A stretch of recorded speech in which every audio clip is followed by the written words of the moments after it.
आज आपण बघणार आहोत सुकी मेथीची भाजी। त्यासाठी तेल, एक मोठी पळी लसूण, बारीक कट केलेला लसूण भरपूर टाकायचा फोडणीसाठी, जिरे 2 चमचे,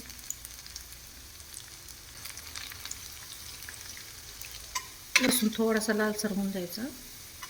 एक मोठी मेथीची जुडी निवडून धुवून बारीक कट करून घेतली आहे। लसूण लाल झाला आता छान, त्यात आपण हे धुतलेली मेथी टाकू।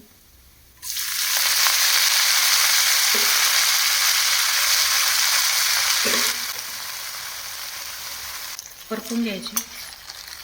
गॅस कमीच ठेवला आहे। लसणाच्या फोडणीतच मेथी छान परतून घ्यायची। मेथी एकीकडे आता कमी गॅसवर शिजून देत आहे, तोपर्यंत आपण मसाला करून घेऊ। लसूण एक मोठी कांडी, शेंगदाणे एक छोटी वाटी, 7 ते 8 मिरच्या।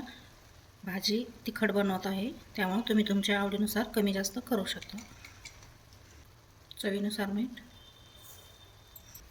जास्त बारीक नाही करायचा मसाला, थोडासा जाडसर ठेवायचा। थोडंसं पाणी, मिक्सर चालू बंद करून मसाला काढायचा। या पद्धतीने मसाला करून घ्यायचा। हा मसाला आता आपण भाजीत टाकू।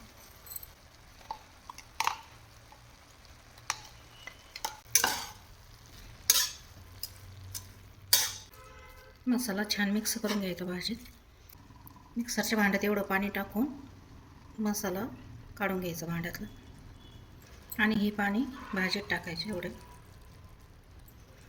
झाकण न ठेवता मेथीची भाजी आता शिजून घ्यायची। कमी गॅसवर ही भाजी शिजून देते आता। तुम्हाला जर यात रस्सा करायचा असेल तर अजून थोडंसं मसाला बारीक करायचा आणि थोडं पाणी वाढवायचं। एक 5 ते 10 मिनटं ही भाजी कमी गॅसवर शिजून देऊ।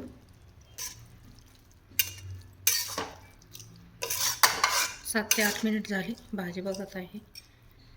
ही काडी बघायची शिजली का नाही, थोडीशी बाकी अजून। एक 2-3 मिनटं ठेवते अजून। मेथीची भाजी कधी पण झाकण ठेवून शिजवायची नाही, नाहीतर भाजी कडवट लागते।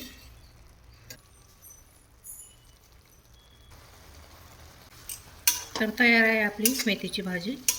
ही भाजी बाजरीच्या भाकरीवर खूप छान लागते।